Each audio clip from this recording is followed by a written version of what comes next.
চট্টগ্রামে 5 দিন ব্যাপী শাহাদাতে কারবালা মাহফিল অনুষ্ঠিত হচ্ছে। নগরীর বিবিরহাটে সৈয়দ জিয়াউল হক মাইজ ভান্ডারি মিলনায়তনে তৃতীয় দিনের মাহফিলে প্রধান অতিথি ছিলেন চট্টগ্রাম বিশ্ববিদ্যালয়ের বন বিদ্যা ও পরিবেশ বিজ্ঞান ইনস্টিটিউটের professor doctor Jasim Uddin Chowdhury. Premier বিশ্ববিদ্যালয়ের সহকারী অধ্যাপক মীর তরিকুল আলমের সভাপতিত্বে বক্তব্য রাখেন ফরহাদাবাদ দরবারের সৈয়দ শাহজাদা ফয়সাল আবিদিন ফরহাদাবাদী, মোহাম্মদিয়া ফাজিল মাদ্রাসার অধ্যক্ষ মোহাম্মদ হাসান রেজা আল কাদেরি সহ অন্যরা।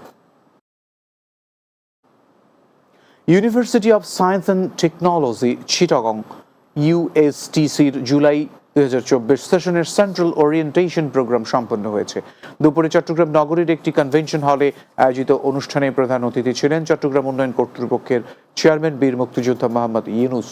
ইউএসটিসির ভারপ্রাপ্ত উপাচার্য প্রফেসর ডক্টর মোহাম্মদ সুলাইমানের সভাপতিত্বে বিশেষ অতিথি হিসেবে বক্তব্য রাখেন 21 পদকপ্রাপ্ত এম.এ. মালেক ইঞ্জিনিয়ার্স ইনস্টিটিউশন বাংলাদেশ চট্টগ্রামের চেয়ারম্যান ইঞ্জিনিয়ার এম.এ. রশিদ সহ অন্যরা।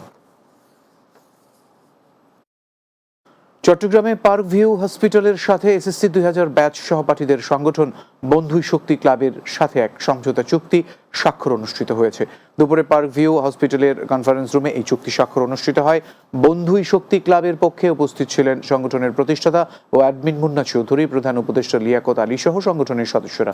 পার্ক ভিউ হসপিটালের পক্ষে উপস্থিত ছিলেন ব্যবস্থাপনা পরিচালক doctor ATM Rezaul Karim, general manager Talukdar Ziaur Rahman Sharif, পরিচালক ডাক্তার আহমেদ রহিম সহ অন্যরা।